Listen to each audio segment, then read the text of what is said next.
Som. Senhoras e senhores, com a palavra, o presidente da República, Luiz Inácio Lula da Silva.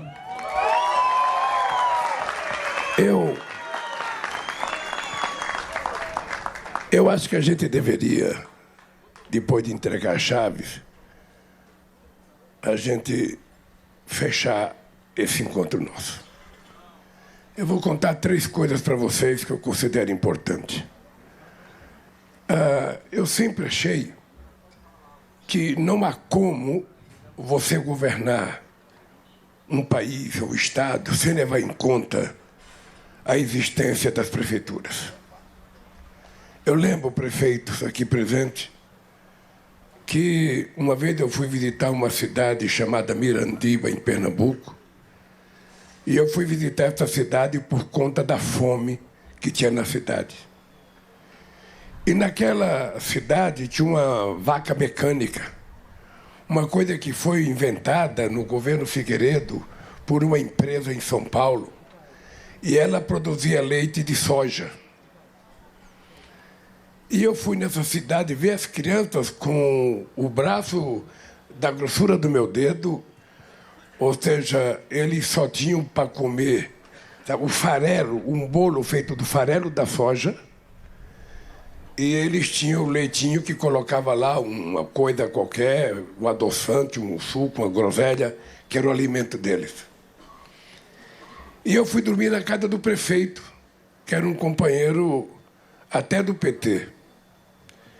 E quando foi 4h30 da manhã, 5 horas, começou um vozeirão na porta da casa dele, e um barulho. E ele levantou e eu levantei. Eu falei, o que está acontecendo? Ele falou, o povo já está na fila, porque o povo vem todo dia aqui pedir dinheiro para comida, vem pedir passagem para viajar, para levar um parente no médico, vem pedir remédio.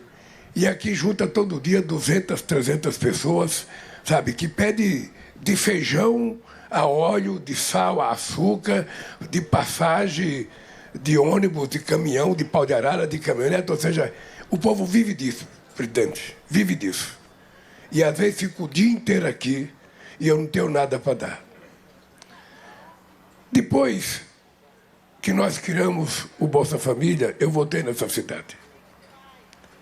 E vocês sabem que um pouquinho de dinheiro que a gente dava no Bolsa Família, quantas coisas saíram da porta da casa dos prefeitos pedindo aquilo que era o mínimo necessário. Depois que nós criamos a farmácia popular, aumentou muito mais as pessoas que não iam mais na casa dos prefeitos. Depois que a gente começou a aumentar o salário mínimo, os prefeitos foram ficando aliviados desse problema e tendo outros problemas. Quando nós começamos a fazer os institutos federais e quando a gente começou a fazer as universidades federais por conta do ProUni e por conta do FIES, a coisa que mais me estava orgulhoso era chegar numa cidade, o prefeito não vinha pedir um negocinho qualquer, o prefeito queria logo um instituto federal. O cara já aumentou o volume de reivindicação dele porque a sociedade estava deixando de reivindicar o mínimo necessário para reivindicar algum direito elementar. E assim as coisas foram acontecendo e eu fui aprendendo que não existe possibilidade do país estar bem se a cidade não estiver bem. E também não existe possibilidade da cidade estar bem se o país e o Estado estiverem falidos. É como se fosse uma engrenagem que todos os dentes têm uma combinação. Se falta um, começa a falhar a engrenagem.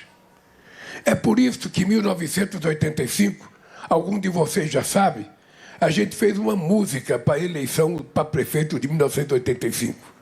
Uma música muito interessante que a gente dizia, uma cidade parece pequena se comparada a um país.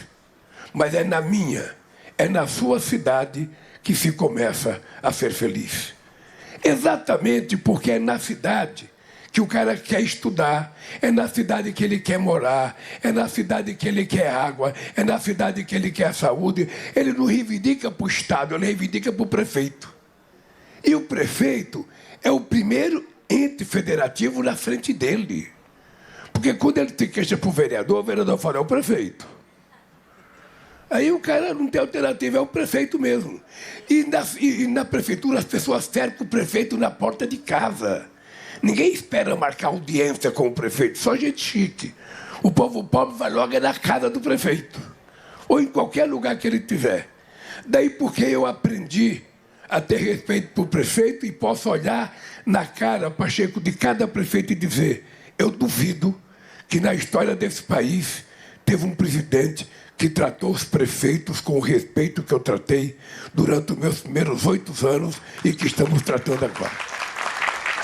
Nunca. Vocês estão lembrados que eu criei uma casa de prefeito, criei uma sala de prefeito dentro da Casa Civil, tinha uma sala de prefeito.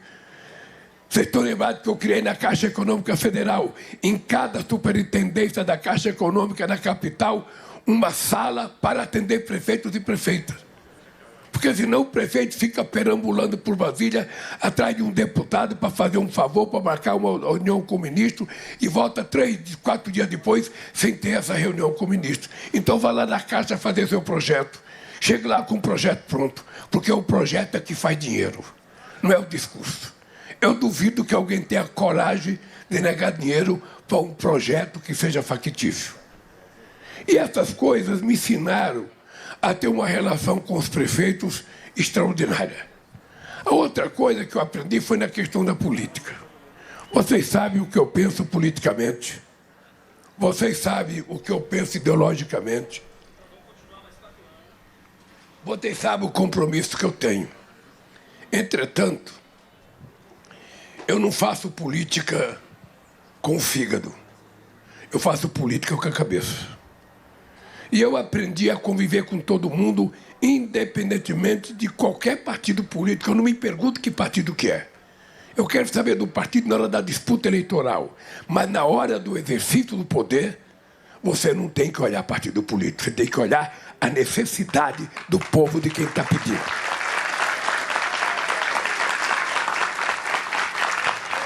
A terceira coisa que eu aprendi, Pacheco, é que antigamente, quando eu era mais inexperiente, chegava uma pessoa para mim e falava: ô, presidente, você vai conversar com um tal deputado? Você vai conversar com um tal senador? Ele não vale nada. Ele é ladrão. Ele não presta. Ele é corrupto. Era assim. Hoje eu aprendi o seguinte: quando o cara fala ele não presta para você. Eu não o conheço. Para mim ele não tem nenhum problema. Eu preciso primeiro conhecê-lo. Aí ele é corrupto. Você tem prova? Não tem. Então eu parei de analisar a pessoa por aquilo que as pessoas falam. Eu quero ter o direito de conhecer as pessoas e de fazer juízo das pessoas pela minha competência intelectual.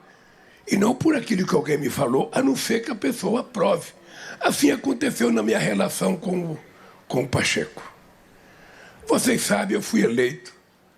Eu tenho 70 deputados federais, em 513. Quem é prefeito sabe o quanto é difícil governar com a minoria na Câmara.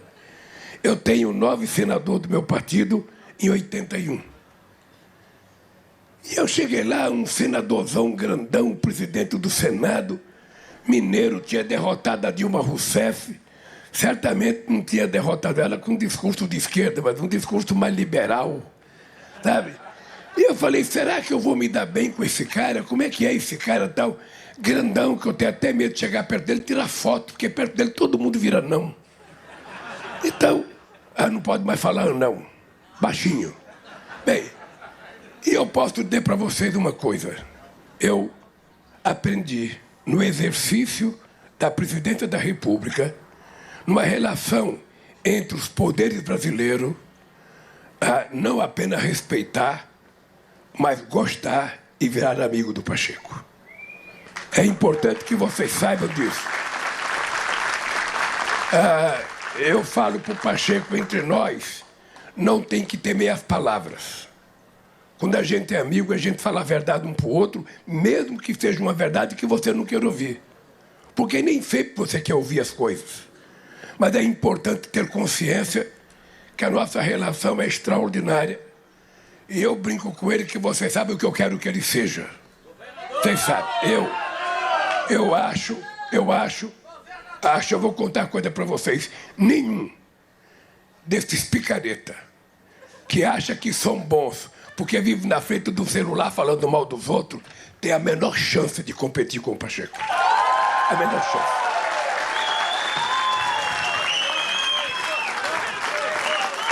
Porque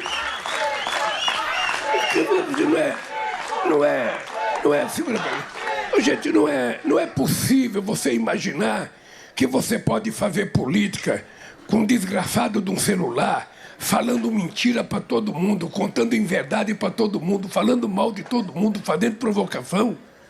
Você sabe que essa turma que eu estou falando, quando vai um deputado na Câmara prestar depoimento, eles pegam o celular, eles gravam a pergunta dele e saem correndo para não ouvir a resposta. O Pacheco sabe que é assim, o deputado sabe que é assim. Às vezes não tem o menor compromisso com a verdade, o menor compromisso com a verdade. Quanto mais mentira, quanto mais safadeza, quanto mais... Sabe, tentando tirar proveito, porque o povo gosta do celular, porque o povo vê coisa muito rapidinho, o povo às vezes não gosta de coisa séria. Todo mundo sabe a preguiça que muitas vezes o aluno tem de ficar ouvindo o professor falar. Então, se tiver uma piada na sala de aula, é mais importante, uma coisa engraçada, e as pessoas ficam. O ex-presidente mentia 11 vezes por dia. Um dia você vira de sensatez dele no depoimento. Ou seja, o país não merece isso. Esse país é um país de gente séria. Ô, gente, nós somos o resultado de uma mistura de gente, sabe? Que produziu a gente do jeito que a gente é. O povo brasileiro é um povo bondoso, generoso, alegre. Ele não gosta de ficar falando mal dos outros, xingando, ofendendo ninguém. E o Brasil se transformou um pouco nisso. Quando o Pacheco me fala que no lugar que ele mora, sabe, que tem faixa na porta da casa dele que ele não pode chegar, é uma coisa que mais me deixou nervoso aqui um dia. Eu vim fazer comício na campanha da Dilma. O Zé Alencar já estava numa fase quase que terminal do câncer dele. E o Zé Alencar é um dos maiores empresários que Minas Gerais já criou, um dos maiores do Brasil. Na época ele tinha 17 mil funcionários. E eu andando naquele bairro chique de Belo Horizonte, todo mundo mais pobre que o Zé Alencar, fazendo assim para o Zé Alencar. E ele com câncer, ele estava... Eu fiquei pensando, não é justo um Estado que produz um homem do caráter do Zé Alencar, um moleque que com 14 anos foi morar na rua, foi dormir num corredor de um hotel, para poder vender as coisas e se transforma no maior empresário do Brasil, vice-presidente da República, presidente da Federação da Indústria aqui, não pode ser tratado com desdém, com desrespeito. Então, esse tipo de política, sabe, que fica só no celular, quem fica no celular falando sozinho é porque não tem saco e coragem de ir no debate com quem quer debater com ele. Vai enfrentar cara a cara, vá para o debate, não fique falando bobagem no celular, não fique inventando mentira, levantando falsidade contra os outros. O acordo de Minas Gerais da dívida é graças a esse homem aqui, que eu falei para ele, olha, Pacheco, você acerta com a Fazenda e vamos fazer a proposta, porque o tal do governador aí passou 8 anos sem pagar. 8 anos sem pagar. Então, eu quero dizer para vocês que o mundo está precisando de uma mudança de comportamento. Uma outra coisa que eu aprendi, as emendas parlamentares. Tem muita gente que critica a emenda para cá. Olha, quando uma emenda é feita numa parceria com o ministro e a gente vem numa cidade e é capaz de entregar para 301 prefeitos uma máquina desse porte, vale a pena ter emenda sim. E esse é o papel de um deputado e do senador. É normal que entender. O que não pode é fazer emenda para coisa que não tem prioridade, para coisa que não tem utilidade. Então, companheiros e companheiras, eu queria dizer para vocês uma coisa. Eu sou um cara de muita sorte. Vocês estão lembrados que quando eu cheguei na presidência em 2002, o Brasil estava quebrado. o Brasil tinha uma dívida externa de 30 bilhões de dólares, o Brasil não tinha dinheiro para pagar as suas importações, o Malan, que era um homem sério, vivia indo para Washington tentar, todo final de ano, um dinheirinho do FMI para poder pagar as contas do Brasil. Todo ano descia um casal no aeroporto de São Paulo, de Rio de Janeiro, para vir para Brasília para fiscalizar as contas do Brasil.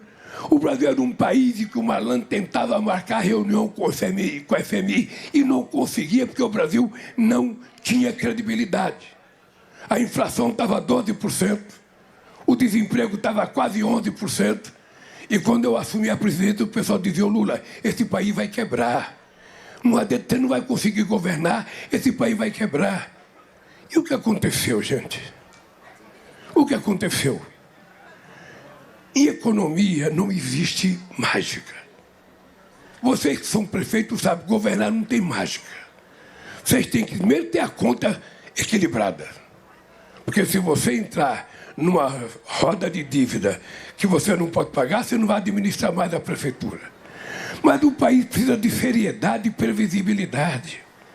O que aconteceu? Um país quebrado que eu peguei em 2002, um país que já não tinha $1 de reserva, eu deixei o país com 380 bilhões de dólares de reserva, que é o que sustenta o Brasil até hoje. Esse país que tinha uma inflação de 12 baixou para 4,5%. Esse país que tinha um salário mínimo há tantas décadas se aumenta, começou a aumentar todo ano. E o Brasil ficou o país mais, pela pesquisa feita pela ONU, era o país de maior expectativa de esperança do povo. Era o povo mais otimista. Eu deixei a presidência em 2010. A economia crescia 7,5%. O varejo crescia 13%. E nós geramos em 12 anos 22 milhões de empregos de carteira profissional assinada. Quando eu deixei a presidência, dia 31 de dezembro de 2010, esse país produzia 3.600.000 carros por ano. Eu vou repetir. Quando eu deixei a presidência em 2010, esse país produzia 3.600.000 carros. Eu voltei 15 anos depois. Esse país produzia 1.600.000 carros. Menos da metade do que a gente produzia em 2010. O que aconteceu? O que aconteceu? O povo parou a não gostar de carro? O povo não queria mais carro? O que aconteceu é que o povo pobre ficou mais pobre. O que aconteceu é que em 2012 a gente tinha acabado com o mapa da fome, reconhecido pela ONU, e quando eu voltei 15 anos depois, tinha mais 33 milhões de pessoas passando fome. E hoje, o que está acontecendo no Brasil? O menor desemprego da história do Brasil. O maior crescimento da massa salarial dos pobres. Os pobres cresceram, a renda do pobre cresceu 19,7%. A do rico cresceu 6%. O salário mínimo já aumentou 2 anos seguidos. Fazia 7 anos que não aumentava. A refeição das crianças na escola passou 10 anos sem reajuste. Como é que isso explica? Você que são prefeito, sabe? Como é que justifica você não dar reajuste para a coisa mais elementar que é a merendinha das crianças na escola? Mas passou 10 anos. Porque nesse país, o que eles só queriam fazer era vender ativos das empresas públicas. Era fazer o que fizeram com a Eletrobras. Era tentar privatizar a Petrobras, como fizeram com a BR.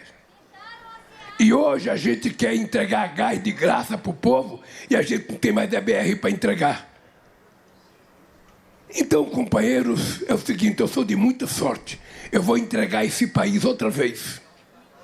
Eu vou entregar esse país outra vez, surpreendendo o mundo. O mundo imaginava que a gente fosse crescer 0,8%, a gente cresceu 3,2%. O ano passado, o mundo imaginava que a gente ia crescer 1%, a gente cresceu 3,4%. A indústria brasileira, que fazia décadas que não crescia, cresceu 3,4% no ano passado. E a agricultura esse ano vai bater recorde. Pergunta para o Fávaro quantos mercados nós abrimos em 2 anos. 400 novos mercados para os produtos brasileiros foram abertos. Ou seja, esse país pode tranquilamente dar certo. Não é complicado governar o país. Às vezes a gente se canta mais, porque como a gente tem pouco deputado, precisa conversar muito. Conversa muito. O Pacheco, de vez em quando, oferecia uma cachaçinha para a gente poder fazer um bom acordo. Vamos fazer acordo. E mineiro sabe lá que produz cachaçinha boa. A gente, de vez em quando, experimenta. Lamento que vocês não trouxeram. Vieram receber máquina que nenhum trouxe. O cara me deu uma rapadura de presente. Bem, então...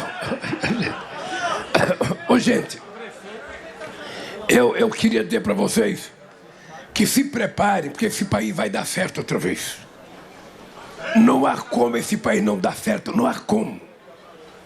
E Minas Gerais, eu digo sempre, eu conheço Minas Gerais há muito. Aliás, eu não sei se tem governador de Minas que conhece Minas Gerais mais do que eu. Porque eu frequento Minas Gerais desde os anos 80. Eu já fui ao Vale do Mucuri, já fui ao Vale do Aço, ao Vale do Jequitinhonha. Eu já fui ao norte de Minas, já fui para a região de Toflontones, sabe? Já fui pro sul de Minas Gerais um monte de vezes, ou seja, eu andei para construir o PT, andei para construir a CUT, andei na campanha de 89, na campanha de 90, de 92, de 94, de 96, de 98, de 2000. Ninguém perdeu tanta eleição como eu, e por isso eu andei para Minas Gerais. Sabe? Não! Ô, gente, quem é o cara que fez a ponte de Tinga? Você sabe que aquela ponte eu fiz porque toda vez que eu ia em Tinga tinha um cara numa balsa, um bambu, ele ficava empurrando a balsa com o bambu e ele tinha um buraco aqui no peito dele do bambu. Eu falei para ele, ó, cara, eu vou ganhar as eleições, se eu ganhar eu vou fazer essa ponte. E aí eu ganhei as eleições. Falei com a Vale e falei com a Uzi Minas. Ô, cara, vocês vão ter que dar uma ponte para Itinga. E eles fizeram. E quando eu fui inaugurar, eu queria dar o nome do companheiro do Balseiro. Ele tinha morrido. E a Câmara já tinha colocado o meu nome na ponte. Eu falei, pelo amor de Deus, tira o meu nome e coloca o nome de um pescador do Vale do Jequitinhonha, de alguém famoso aqui dessa cidade. E não, já está o teu nome, vai ficar o teu nome, você é famoso aqui da cidade, está lá meu nome. A ponte Luiz Inácio Lula da Silva. Pergunta se o Bolsonaro fez alguma coisa lá. Pergunta se o Temer fez alguma coisa lá. Ele nem sabe. Se você falar Jequitinhonha, eles pensam que é uma fruta. Ele não tem noção do que é, gente. Eles não têm a menor noção porque eles não conhecem e nunca quiseram conhecer. Então eu estou convencido, Minas Gerais é um estado chave para o Brasil. Eu digo sempre o seguinte, Minas Gerais, sabe, é o estado que tem mais cultura no país. Minas Gerais é o estado que tem uma culinária extraordinariamente boa. Só não sabe o que é culinária mineira, que ainda já não parou numa estrada, num restaurante pequeno, com um fogãozinho de lenha, e pegou um franguinho feito ao molho com quiabo, sabe? Para saber o que é. Bem, então essa Minas Gerais, o Pacheco ficou falando aqui de Tancredo, ficou falando aqui. Por que você não falou essa Minas Gerais? É a terra do Rinaldo, é a terra do Tostão, a terra do Dirceu Lopes, a terra do Paulo Isidoro, a terra do Cerezo, a terra do Nelinha, é a terra do Milton Nascimento, gente. Sabe? Esse estado tem muita coisa, gente. E tem o povo mais sabido politicamente. Se tem uma raça sabida, é mineiro. Puta merda. Quando você pensa que o mineiro está dormindo, ele está tramando. Quando você pensa que ele está tramando, ele está executando. E quando você pensa que ele vai anunciar, ele já fez. Minas é um estado muito privilegiado. É o estado mais diferente do Brasil, porque tem a Minas Gerais carioca, tem a Minas Gerais paulista, tem a Minas Gerais baiana, tem a Minas Gerais, sabe? Minas é um estado, tem a Minas Gerais de Brasília, de Goiás. Então, gente, esse estado aqui merece respeito. Esse estado merece respeito. Esse estado não pode ser tratado como um pequeno estado. E eu tenho dito para o Pacheco, Pacheco, você tem que levar em conta o seguinte: o Pacheco é um cara importante, ele é publicamente a maior personalidade de Minas Gerais hoje. Ele é não só pelo tamanho, mas porque ele foi presidente do Senado 4 anos e teve uma desenvoltura extraordinária. Eu tenho dito para o Pacheco é o seguinte, cara, chega uma hora que a gente não faz mais o que a gente quer. Chega uma hora que a gente é empurrado pela causa. A causa. Ô, gente, depois desse governador, que eu não vou falar o nome, esse estado não merece um Nicolas ou um Cletinho, não merece. Não é possível. A coisa que mais me deixou triste na vida uma vez foi na campanha de São Paulo. O Haddad era prefeito, o Chalita era vice, 2 educadores de primeira qualidade. Aquele povo votou no Dória, que deu no que deu. Então, pelo amor de Deus, gente, a gente não pode errar. A democracia é bom por isso.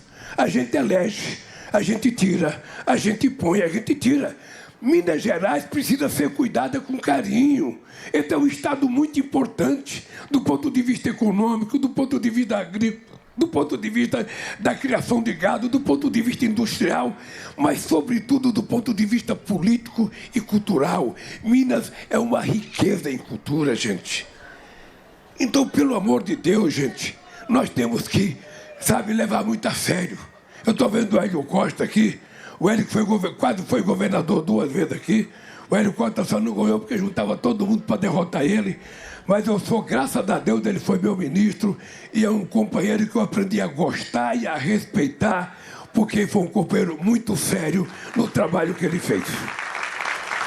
Então, a entrega dessas máquinas aqui é uma coisa fantástica, porque a Dilma, isso foi colocada no PAC 2. Eu tinha feito o PAC 1 em 2007. Aí, quando eu fui terminar meu mandato, eu preparei o PAC 2 para a Dilma, para ela não começar do zero. Ou seja, ela começou a fazer essas máquinas. Quando fizeram o impeachment dela, nunca mais teve uma máquina dessa.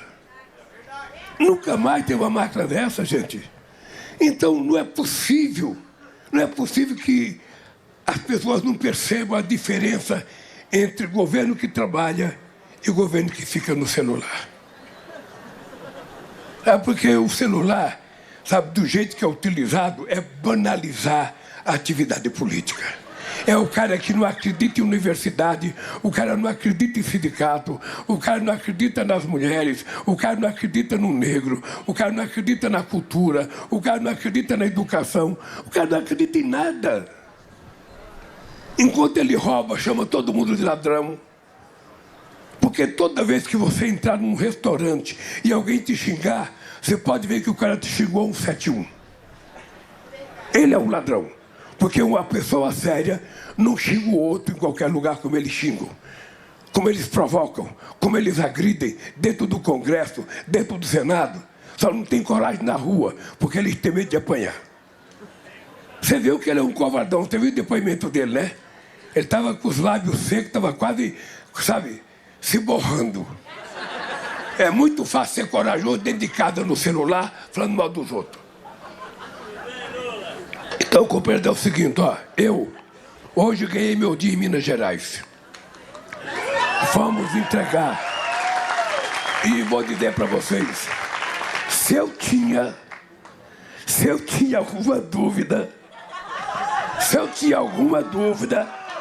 de um cara que pode ser governador, eu saio daqui com a certeza de que nós já temos um governador para Minas Gerais. Um abraço, gente. Obrigado, Pacheco. Obrigado, Fávaro. Obrigado, companheiro deputado. E um abraço a cada prefeita de Minas Gerais. Até o nosso encontro, se Deus quiser. Coloquei lá.